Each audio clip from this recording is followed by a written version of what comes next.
उस दिन सीमा के घर कई वर्षों बाद उसकी पुरानी सहेली टीना उससे मिलने आई थी। दोनों बातें ही कर रही थी कि थोड़ी ही देर में सीमा की ननद आई, जो कि दूसरे शहर से आने वाली थी। वहाँ भी उसके आते ही सीमा के बच्चे बड़े खुश हो गए। बुआ आ गई और हमारे लिए हमेशा की तरह आज भी कुछ खाने को लेकर आई।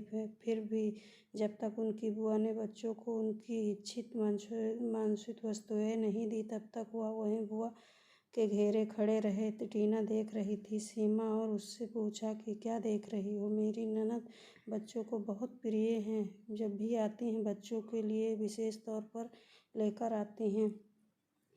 यही नहीं, बच्चों की उनसे पड़ती भी खूब है, इसीलिए बच्चों को उनके आने का इंतज़ार रहता है।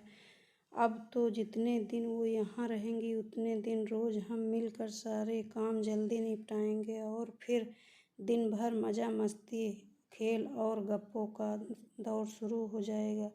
ये सब सुनकर टीना बोली, तू कितनी लक्की है, तेरी ननद इतनी अच्छी है। मेरी ननद तो साल भर में एक बार ही आती है, पर क्या बताऊँ, उसके आने के बाद तो हमारे घर का माहौल ही बदल जाता है। मेरे बच्चे बुआ का नहीं, उनके बच्चों का इंतज़ार करते हैं, क्योंकि उनके साथ खेलना होता है। उनके आने के बाद मैं बस फिर घर में काम वाली बाई बनकर रह जाती हूँ। पूरी फैमिली मेरे साथ, ससुर, ननद, पति सब मिलजुल कर बतियाते हैं, पर मुझे उसमें शामिल नहीं करते। किचन में तो कोई झांकता तक नहीं, बस बाहर से ही ऑर्डर कर देते हैं कि मनु आई है तो उसका पसंद का खाना बनाओ। मेरी ननद और सास बाजार या अन्य कहीं घूमने भी जाते हैं, पर मुझे बताते तक नहीं हैं कि कहाँ जा रहे हैं, कब जाएंगे। यहाँ तक कि हमारे घर का साल भर में ही प्लानिंग भी मेरी ननद करती हैं। अभी हमारे घर में रिनोवेशन का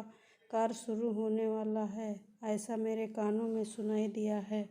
दोस्तों, कहानी पसंद आई हो तो लाइक शेयर सब्सक्राइब करें।